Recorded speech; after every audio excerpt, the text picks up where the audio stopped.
एकादश चौथे अध्याय के दूसरे भाग में आपका स्वागत है। आज हम पढ़ेंगे समांतर खेती किसे कहते हैं। समांतर खेती तो इस प्रकार की खेती में ऐसी दो फसलें एक साथ ली जाती है। क्या है? इस प्रकार की खेती में ऐसी दो फसलें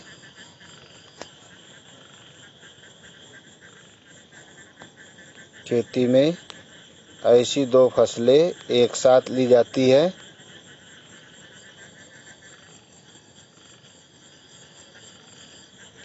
दो फसलें एक साथ ली जाती है जिनके विकास का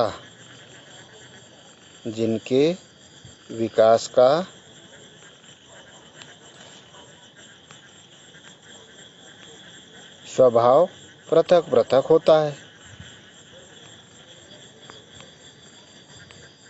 समांतर खेती इस प्रकार की खेती में ऐसी दो फसलें एक साथ ली जाती है जिनके विकास का स्वभाव पृथक पृथक होता है, अर्थात इनके बीच शून्य प्रतियोगिता की परिस्थिति रहती है। एक दूसरी फसल पर इसका प्रभाव बिल्कुल शून्य होता है। शून्य प्रतियोगिता की परिस्थिति होती है। इस प्रकार एक फसल से दूसरी फसल को हानि नहीं होती। एक फसल से दूसरी फसल को हानि नहीं होती है। जैसे अरहर के साथ हम उड़द या मूंग की खेती करते हैं ना, तो उड़द ऊंची होती है और मूंग नीचा होता है। उड़द पहले कट जाती है, तब तक फूल नहीं आते अरहर को, और जब उड़द मूंग कट जाता है उसके बाद इसका पौधा फैलने लगता है, तो दोनों फसलें अच्छे से हो जाती है। कौन सी है? समानांतर खेती। अगला दूसरी खेती पर आते हैं, सहचर खेती। सहचर खेती किसे कहते हैं? सहचर साथ में चर का मतलब साथ में भोजन एक साथ लेने वाली सहचर खेती। तो ये सह खेती से मिलती जुलती है। सह खेती से कैसी मिलती जुलती है? इस खेती में ऐसी फसलों का चुनाव किया जाता है ताकि एक फसल दूसरी फसल पर प्रभाव न डाले, अर्थात दो फसलों की पैदावार शुद्ध फसल के बराबर मिल सके। जैसे गन्ने के साथ में गेहूं की फसल, गन्ना उगेगा है ना, अपना पौधा बनाएगा, तब तक गेहूं की फसल कट के मिल जाएगी। तो ठंडी के दिनों में हम शीत ऋतु में गन्ना बो देते हैं। सोयाबीन काटी और गन्ना बो दिया, गन्ने के लिए खेत बनाया, गन्ना बो दिया, साथ में बीच में खाली जगह रहेगी और वह गन्ना टेम्परेचर पर उगता है। 1 महीने में टेम्परेचर मिलेगा तब उगेगा, तब तक गेहूं अपना बाली पर आ जाएगा, है ना, और जल्दी से 15 दिन में गेहूं पीला होना शुरू हो जाएगा। टेम्परेचर अधिक बढ़ जाएगा तो फिर जनवरी से टेम्परेचर जैसे ही बढ़ा, गेहूं पकने पर आ जाएगा और गन्ना जो है वो अपना पौधा बनाने लग जाएगा। दोनों का एक दूसरे पर कोई प्रभाव नहीं पड़ेगा। अब प्रश्न आता है, बहुखंडी खेती किसे कहते हैं? तो बहुखंडी खेती में एक ही खेत में दो भिन्न ऊंचाई वाली फसलों को एक साथ उगाना। एक ही खेत में दो भिन्न ऊंचाई वाली फसलों को एक साथ उगाना बहुखंडी खेती कहलाती है। जैसे अरहर के साथ मूंग, अरहर ऊंचा होता है, मूंग नीचा होता है, बहुखंडी खेती होता है। अंतर्वर्ती खेती किसे कहते हैं?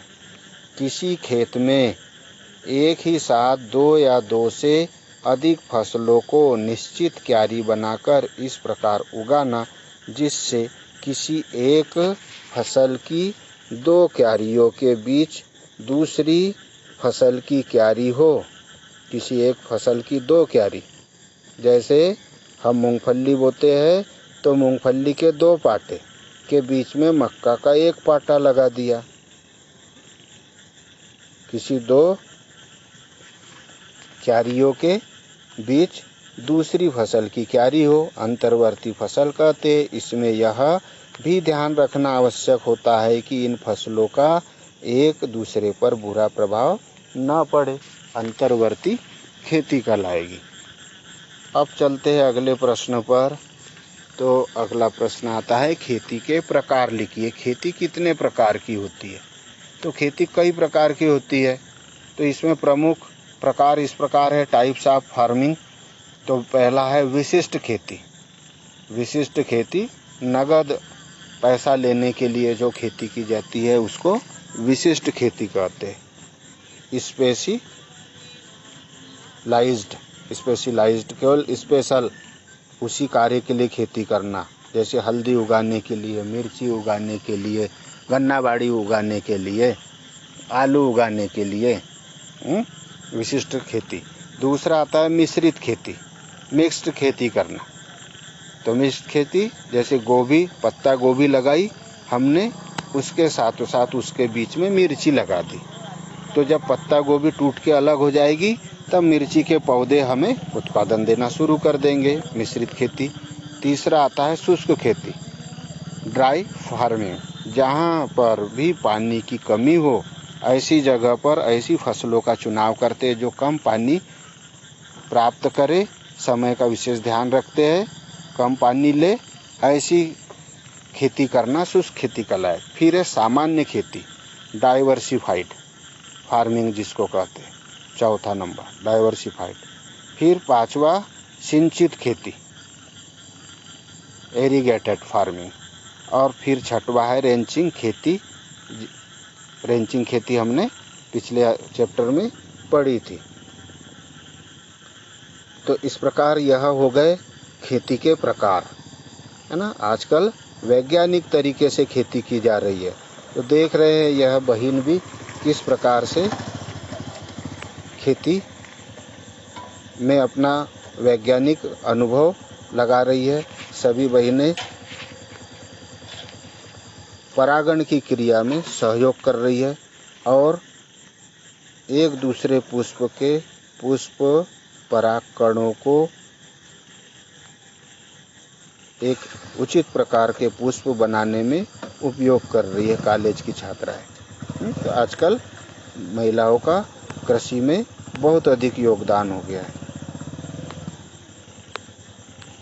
तो चलते अगला प्रश्न हम लेते। यहाँ पे भी देख रहे हैं हम, है ना, बागानों में आजकल यह नर्सरी उगाई जा रही है जिससे कि अच्छे पुष्प बाजार में दिए जा सके, लाभ का धंधा। यह देखिए शिमला मटर, बड़ी मटर जिसको कहते हैं, है ना, किस प्रकार से उगाई है अपने खेत की मटर का उत्पादन दिखाते हुए महिला कृषक। महिला है, ज़्यादा रुचि कृषि में ले रही है, लेना ही पड़ेगा तभी उत्पादन अधिक बढ़ पाएगा। आते अंतर्वर्ती फसलों को बोने के सिद्धांत, यहाँ बाने लिख दिया है, उसको आप बोने पढ़ेंगे, है ना। बोने के सिद्धांत, अंतर्वर्ती फसलों को बोने के सिद्धांत। तो अंतर्वर्ती फसलों को बोने के प्रमुख सिद्धांत निम्नलिखित है। पहला, सहायक एवं मुख्य फसलों की कृषि क्रियाएं समान होनी चाहिए। सहायक, दो फसलों के बीच में, एक फसल के बीच दूसरी फसल लगाते हैं हम, तो सहायक और मुख्य फसल, मुख्य मेन जैसे गन्ना उगा रहे और सहायक कौन सी थी, गेहूँ। तो सहायक एवं मुख्य फसलों की कृषि क्रियाएं समान होनी चाहिए। फिर दूसरा, समान क्यों है गेहूँ और गन्ने की, क्योंकि ये एक ही कुल के हैं, दोनों ग्रेमिनी कुल के हैं, है ना। तो कृषि क्रियाएं दोनों की एक जैसी रहेगी। अगर हम खरपतवार नाशी डाल रहे हैं तो बराबर एक बीज पत्री दोनों बच जाएंगे, गन्ना भी बच जाएगा, गेहूँ भी बच जाएगा, है ना। द्विबीज पत्री खरपतवार नष्ट हो जाएंगे। दूसरा, सहायक फसल मुख्य फसल की अपेक्षा तेजी से बढ़ने वाली होनी चाहिए। तो गेहूं तेजी से वृद्धि करेगा, गन्ना उगेगा ही नहीं तब तक। लेकिन मुख्य फसल से अधिक लंबी नहीं होना चाहिए।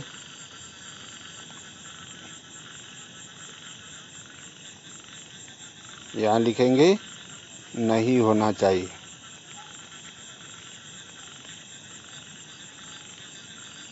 नहीं होना चाहिए। कुछ शब्द छूट जाते। तीसरा, सीधे बढ़ने वाली फसलों के साथ भूमि पर फैलकर बढ़ने वाली फसलों को उगाना चाहिए।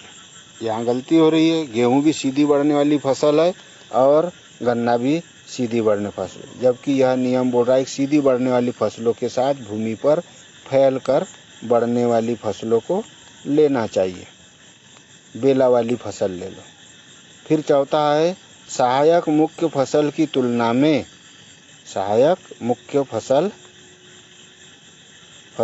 तुलना में कम अथवा अधिक भूमि की गहराई से नमी व पोषक तत्वों का उपयोग करने वाली होना चाहिए।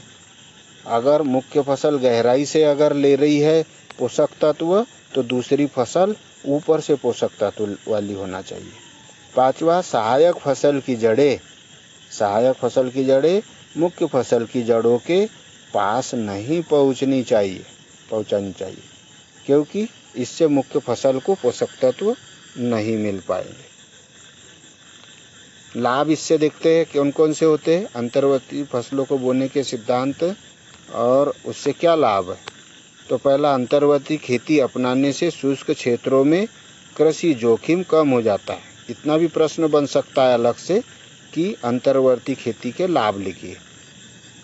तो अंतर्वर्ती खेती अपनाने से शुष्क क्षेत्रों में कृषि जोखिम कम हो जाता है। एक साथ 2-3 फसलें मिल जाती है, जोखिम कम हो जाएगा, रिस्क कम हो जाएगी, क्योंकि एक फसल से अगर लाभ नहीं मिल रहा, एक फसल पर रोग व्याधि आ गई, तो दूसरी फसल से हमें उत्पादन मिल जाएगा।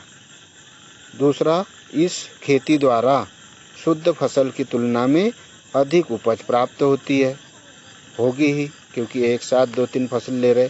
इसके द्वारा भूमि की शस्य सघनता बढ़ जाती है, भूमि में शस्य सघनता बढ़ जाएगी।